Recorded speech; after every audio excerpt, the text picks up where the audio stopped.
আজকে অনেক শিল্পী আছে যেটা অনেক দুস্থ শিল্পী, দুস্থ বলা ঠিক না, শব্দটা ভালো না, কারণ আমরা সৎ পথে ইনকাম করি শিল্পীরা।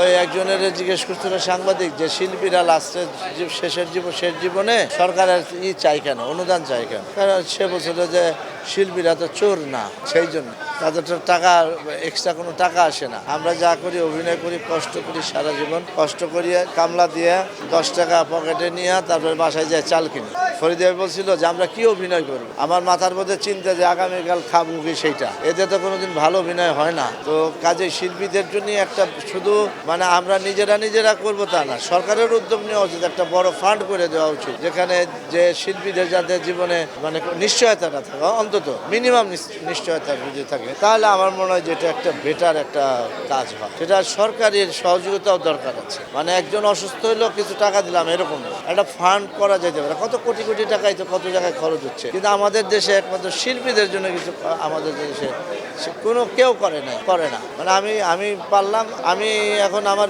অনেক ভিউ আছে, অনেক টাকা ইনকাম করলাম, আমি বড়লোক হয়ে বসে থাকলাম, ধরে নিলাম। আর এমন শিল্প আছে, অনেক ভালো শিল্পী যারা গ্রামে চলে গেছে আমার জানা মতো, অভাবের জন্য। এটা খুব কষ্টকর, বেদনাদায়ক।